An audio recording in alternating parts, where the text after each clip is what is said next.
Hello everybody, welcome back to my channel. If you guys are wondering about the headband, this is what happens when you get bangs and realize that that was an awful decision. Touch synesthesia is more common than people may realize, considering nobody really talks about it. It has to do with seeing something, reflecting it onto yourself. If you see somebody get touched, then you're going to feel like you are getting touched. For some people, it's very extreme, to the point where even just a light tap on the forehead would be felt just by seeing it through even a screen or in person. Some people over screen doesn't really work, it has to be in person. For some people, it's not just touch, it's pain. For some people, it's only pain, and for me, that's the case. All my friends, they don't know what it's like. I do feel some forms of pressure, but I feel more extreme forms of pressure, specifically pain. If I see somebody get hit really hard, I'm gonna feel that. It's not really a superpower. If anything, it causes me pain more than I should have pain. Here's the story of how I found out that I had it. I was just sitting there in class, as one does in college. I was taking an intro to psych class. At the time, we were doing a unit all about the brain. One thing that I was considering becoming when I grew up was a neurosurgeon. While we were studying the brain, he did want us to see somebody going through brain surgery.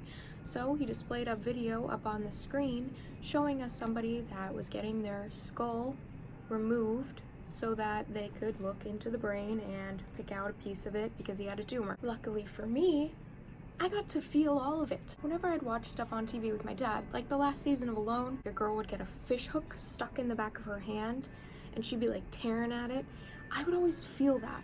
But I thought that was normal, and I thought everybody else handled it so much better than I did. Pain. Come at me. And I thought it was crazy that everybody wanted to watch. Like, everybody couldn't stop watching. This girl tugging at a fish hook in her hand when I was sitting there like, why would you put yourself through that? I thought it was normal to feel the pain of someone else while I was watching it. And I thought everybody else just enjoyed it so much more. And that I was a wimp. My dad would literally start talking to me like, now you're gonna be a surgeon one day, so you gotta get yourself in gear. You wanna do stuff to people like this? You're gonna do stuff to people like this. You gotta watch it, watch it. I'm gonna go back, we're gonna play it in slow-mo, you're gonna watch it. And I would of course be sitting there like, okay. Oh.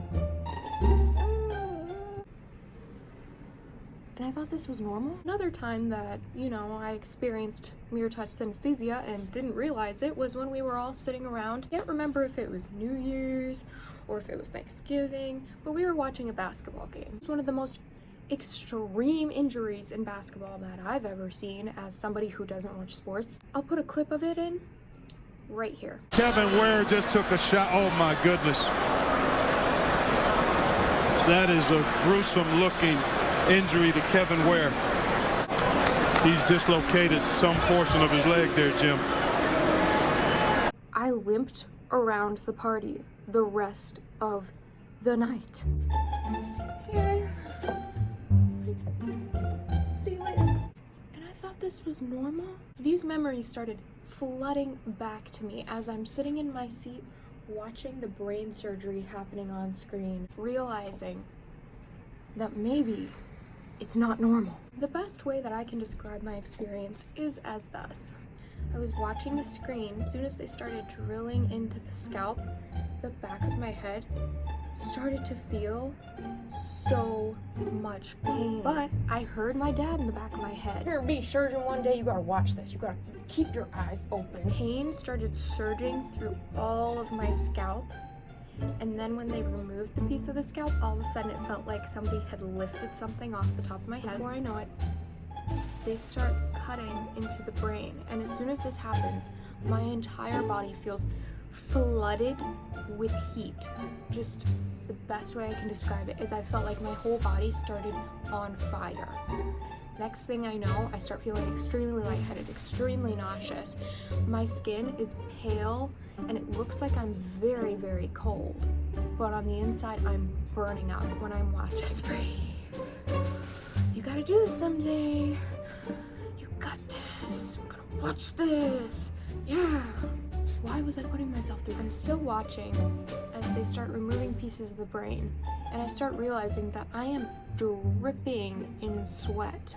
The people next to me are probably like, the heck is going on? By the time the brain video is over, I start feeling like I'm definitely about to faint. My body's on fire. I gave birth to 5 triplets that day. My professor flicks on the light switch, looks to the back of the room and goes, Annelise, are you okay?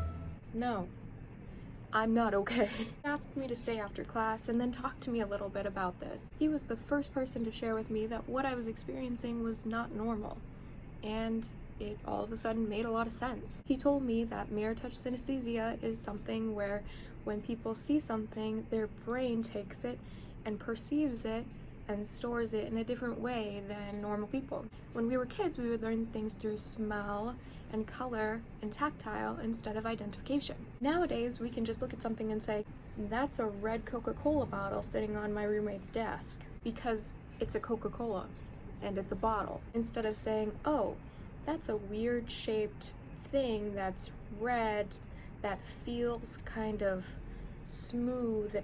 You know, when we were younger, we didn't know what a bottle was, we didn't know what Coke was, we didn't really totally know anything. The first things that we were taught as kids were colors, tactile, and smell. Lots of people connect words to smells for this reason until this day. That part of their brain that helped them learn things when they were kids never got erased. But other people, their brain said, oh, this is useless to me now, I already know the general things that I need to know to continue learning, and they erased that part of their brain. For us, we still have that part of our brain. For me, I connect certain words and letters to colors, or numbers to colors, but I don't have the smell thing. I also have, of course, mirror touch synesthesia. I see something happening to another human being and I feel it myself, mainly with the more major pain or major touch. If somebody's hit, if somebody's touched really like pushed, you know what I mean? That's what I'll feel. Some people, it's a little bit more like just a light tap. It's kind of crazy, but it's also kind of cool. If you liked that, and if you liked some of my story times, and if you kind of liked the way I told you guys about something that I've been dealing with and realized that I had first semester, go ahead and give this video a like, subscribe, and I'll come back to you guys soon with what it's like to live with. All my friends, they don't know what it's like, what it's like.